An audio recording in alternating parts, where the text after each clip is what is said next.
Hey guys, what's going on? TNT Gaming HD here, and today I'm here to answer some questions.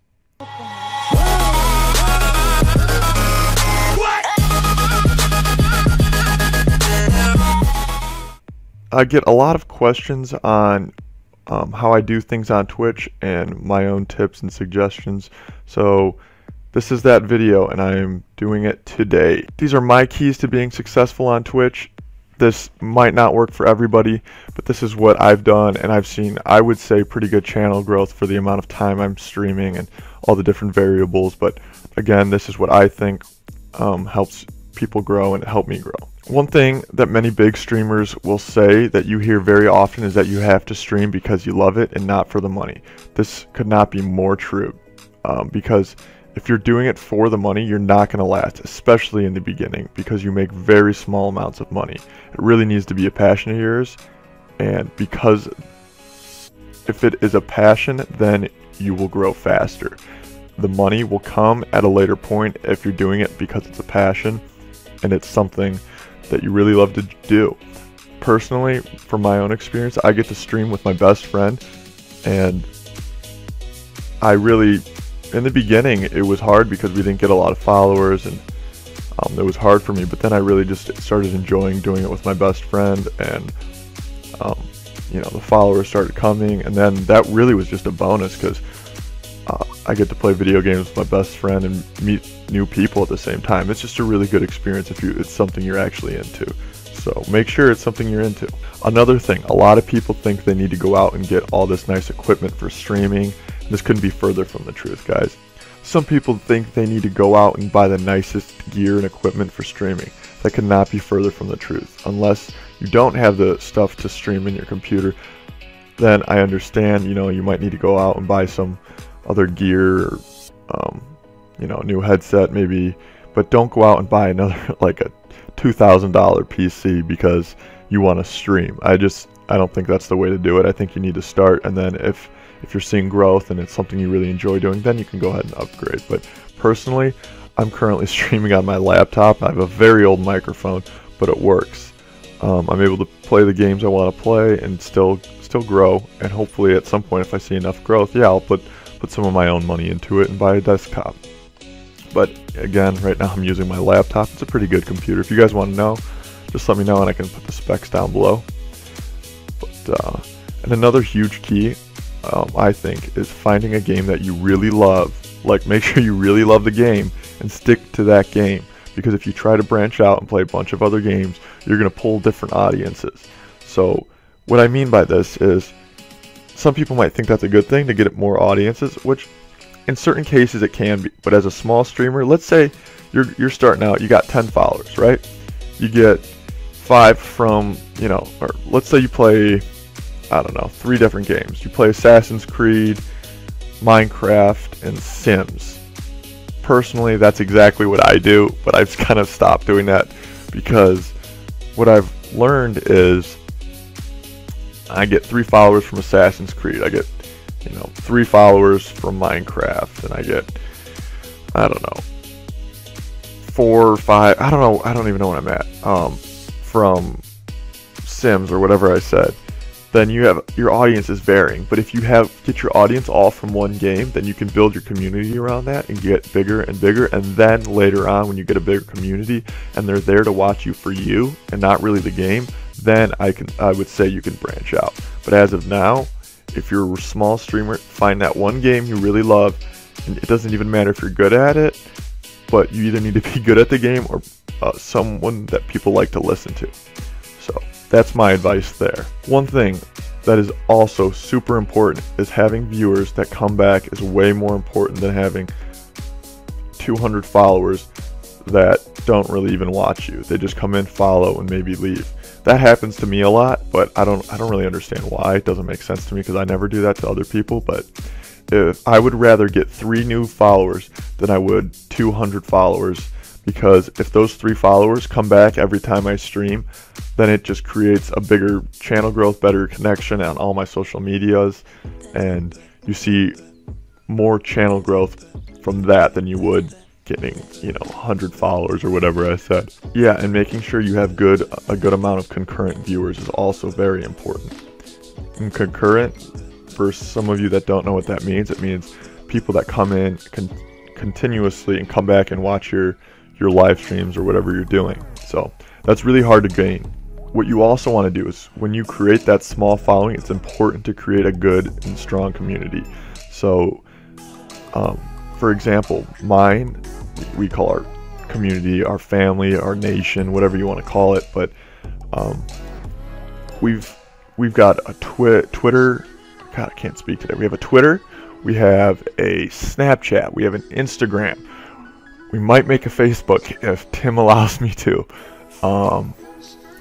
We have a Discord, and I think all of those are great. You know, Snapchat, you know, that's up to you. I made a Snapchat because Tim loves the Snapchat. And in case you don't know Tim, he is the other guy I live stream with, but he's really good at doing the social media stuff, because personally I'm very busy. I'm always out either playing volleyball or practicing or working or something, doing something else, and he has a lot of time to be able to do the social media side of things, and that's great. We work really well together because of that, and he loves to stay connected, and I think that's a very undervalued part of the growth on the channel I've seen, and only streaming for about 2 or 3 weeks. So that's a very big part of it. So really try and create those social medias and stay connected with your followers. Also, to stay active on it, on your social media, as well, to make sure that they know that you're listening to them and that you're responding to them instead of just taking in whatever they're saying. But make sure you respond and give I don't know if the right word's feedback, but I guess conversation with them.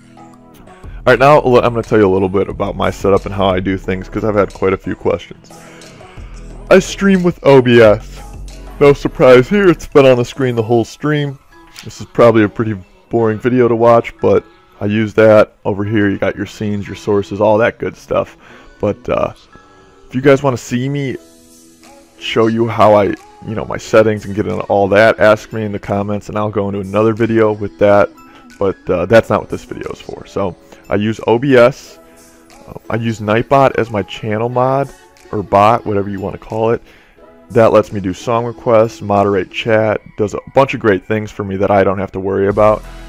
I also added in custom commands so people can type, exclamation point Twitter, and it gives them my Twitter. It has messages rolling through my chat while I'm streaming.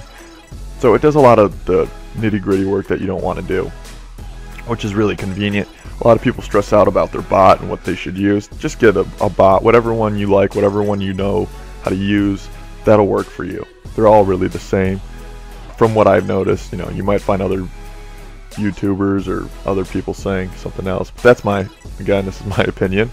And then I also get a lot of people that ask me how I stream to YouTube and Twitch at the same time. It's called Restream.io. So here, you know what? I'll pull it up for you guys, just for you guys. So Restream.io takes whatever I'm streaming to Twitch and puts it on YouTube as well. So you got the Restream chat right here, and then once you download this, it'll show you, if I clicked here, that shows, different things that I'm streaming to. That's what I'm looking to say. But then I can reply to all chats, or I can click this, and it gives me YouTube and Twitch, and I can respond to either just the YouTube comments or just Twitch, but I don't have to have Twitch and YouTube both up. It just puts it all in one place. It is the most convenient thing ever, so even if you're not wanting to stream to both, I really suggest getting Restream.io. Very convenient. It also puts out social alerts for you when you're streaming. It creates the title. You can type your title in there and it'll put the title to YouTube and Twitch. It's really convenient, guys. I highly suggest using it. Alright, tips during your stream from your boy, TNT Gaming HD. Streaming later at night, if you were a small streamer, would be the way to go. This is a huge thing for me. Okay, I found this on accident, guys. I get home really late from whatever I'm doing quite often, and I would start streaming between 9 or 10 and stream till 2 in the morning, maybe even 3. A lot of the people that might be watching this video, you guys know what I'm talking about, but that's how I saw a lot of channel growth. Because here, let me explain it to you. In the daytime, you got your big channel streamers, and I've been playing Minecraft. Well, my stream is going to be way towards the bottom of the list of people trying to find it. So if I'm streaming later at night and those guys aren't on, and there's other streamers with 50, 100, maybe 150, 200 people in their stream, and I got 20 people, maybe getting towards the 30s, whatever it is, I start to move up the list, my chances of getting found by someone else are much greater. And personally, for me, the growth there has been huge. I've gotten probably about 8 to 12 new followers a night when I do that, which has been pretty great for us. If you guys want to see another video where I really go in depth about my settings and what I use to stream and how I set everything up specifically, I can do that in the next video. If this video did help you at all, please feel free to give me a like, subscribe, whatever. Everything helps. Go ahead and leave a comment down below. Let me know you're here. Also, our social media will be down below in the description. Follow me on Twitter. It's probably the best way to reach me if you want to and stay updated on the channel. We do also have an Instagram and Snapchat. So yeah, again guys, if live streaming is something you really want to do, you'll know. You don't have to do it with another person to be successful. You just got to keep talking if you do it by yourself, and you will create your own channel growth if it's your own passion. So good luck and go get 'em.